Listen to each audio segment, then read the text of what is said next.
ఈ మధ్యన కొన్ని హిందుత్వ సంఘాలు భారతదేశంలో ఏదైతే హిందువులకు సంబంధించినటువంటి కట్టడాలు వేరే వాళ్ళ చేతుల్లో ఉన్నటువంటి వాటి గురించి స్టోరీలు హైలైట్ చేస్తున్నాయి. అందులో ఒకటి మన రాజమండ్రికి సంబంధించినటువంటి ఇష్యూని హైలైట్ చేయడం అన్నది ఇక్కడ కీలకమైంది. తత్వం ఏఎస్ఐ అన్నటువంటి పాయింట్తో వాళ్ళు ఆ సంస్థ వాళ్ళు ప్రొజెక్ట్ చేస్తుంది. రాజమండ్రిలోని ఏపీ పెద్ద మసీదు అనేది ఒకప్పుడు వేణుగోపాల స్వామి ఆలయం 1323 సంవత్సరంలో వేణుగోపాల స్వామి ఆలయం ఉంటే దాన్ని మహమూద్ బిన్ తుగ్లక్ హయాంలో కూల్చివేయబడింది. ఆ తర్వాత కాకతీయ కాలంలో మళ్ళీ దాన్ని కట్టారు. పంతులు గారు పూజలు కూడా చేసేవాళ్ళు. అక్కడ ఉన్నటువంటి ఆ తర్వాత రెడ్డి రాజుల కాలంలో పూర్తి స్థాయిలో మళ్ళీ అక్కడ ఒక వెలుగు వెలిగింది.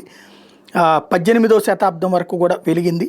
ఆ తర్వాత కాలంలో క్రమంగా అది అక్కడ ప్రార్థనలు అవి కూడా చేస్తున్నారంటూ మసీద్ అన్నటువంటి కాన్సెప్ట్ తీసుకొచ్చారు. ఇప్పుడు అక్కడ ఓల్డెస్ట్ మసీదు కింద ఉన్నది. చివరికి ఆ వేణుగోపాల స్వామి క్షేత్రపాలకుడు కూడా ఇప్పుడు క్షేత్రపాలకుడు వేణుగోపాల స్వామి టెంపుల్ వచ్చేటప్పటికి గోదావరి తీరానికి చేరింది. ఇదేమో పెద్ద మసీదుగా ఉంది అన్నటువంటి లెక్కని రాసుకొచ్చారు.